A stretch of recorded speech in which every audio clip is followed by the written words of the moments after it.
இந்த கூட்டம் அரங்க கூட்டமானது எப்பொழுதுமே நம்முடைய இயக்கங்களில் அரங்க கூட்டங்களை எல்லாம் ஒரு சட்ட திருத்தம் வருகிறதோ அல்லது ஒரு சட்ட திருத்தத்திற்கான போராட்டங்களை நாம் வேலை நிறுத்த போராட்டங்களை முன்னெடுக்கும் பொழுதோ அல்லது ஊதிய மாற்றத்திற்கான ஒரு போராட்டங்களை முன்னெடுக்கும் பொழுதோ முன்னதாகவே நாம் அரங்க கூட்டங்களை நடத்தி உறுப்பினர்களை எல்லாம் இந்த பிரச்சனைகள் என்ன, இந்த சட்ட திருத்தத்தினுடைய பிரச்சனைகள் என்ன, பாதிப்புகள் என்ன, அல்லது ஒரு ஊதிய திருத்த போராட்டம் இருந்தால் அதுல என்னென்ன நமக்கு பலன்கள் வரும், பாதிப்புகள் வரும் என்பதை எல்லாம் அலசி ஆராய்ந்து உறுப்பினர்களை தயார் செய்வதற்காகத்தான் இது போன்ற ஒரு அரங்க கூட்டங்களை நம்முடைய இயக்கங்கள் கடந்த காலங்களில் நடத்தியிருக்கிறோம்.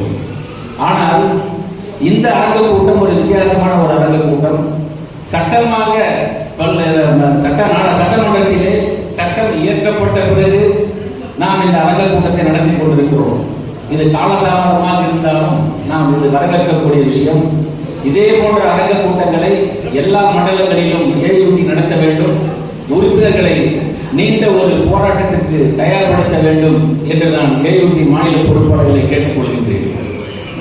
இது போன்ற அரங்க கூட்டங்களை நமது மண்டலத்தில் நடத்துவது என்பது அது ஏயூடியாக இருக்கட்டும் அல்லது ஜிசிடியாக இருக்கட்டும் அல்லது அரசு ஊழியர் சங்கங்களாக இருக்கட்டும், இதே அரங்கத்தில் இந்த ஆசிரியர் இல்லத்தில் இது போன்ற பல அரங்க கூட்டங்களை நாம் நடத்தியிருக்கிறோம். போராட்ட காலங்களில் எல்லாம் போராட்ட தயாரிப்பு கூட்டங்களை எல்லாம் நாம் நடத்தியிருக்கிறோம். ஆனால் இந்த அரங்க கூட்டம், இந்த போராட்டம் என்பது தனியார் பல்கலைக்கழக சட்ட திருத்தம் சட்ட மசோதாக நிறைவேற்றப்பட்டிருக்கிறது. அது மறு ஆய்வுக்கு உட்படுத்தப்பட்டிருந்தாலும் நாமெல்லாம் மகிழ்ச்சியோடு அதை ஏற்றுக்கொள்ளக்கூடிய நிலையிலே இல்லை. ஏன்னா எப்போ வேணா அது மீண்டும் சட்டமாகலாம். நம் தலைக்கு மேல கழுத்துக்கு கீழே கத்தி தொகி கொண்டிருக்கிறது என்றால் யதார்த்தமான உண்மை.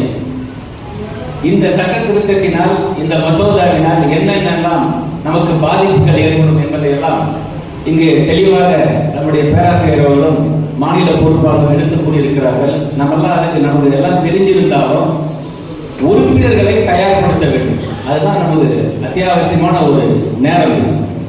போராட்டங்கள் இல்லாமல் நாம் எதையுமே பெற முடியாது, எதையுமே சாதிக்க முடியாது என்பதுதான் கடந்த கால வரலாறு. அதுதான் நம்முடைய தலைவர் அவர்கள் அழகாக தெரிவித்தார்கள்.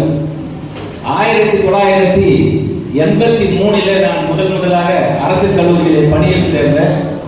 83 பணியில் சேர்ந்த உடனே 85 ஜாக்டி போராட்டம். அப்பெல்லாம் டென்னியர் டீச்சர்ஸ், நாங்கெல்லாம் டெம்பரரி டீச்சர்ஸ் சொல்லுவாங்க.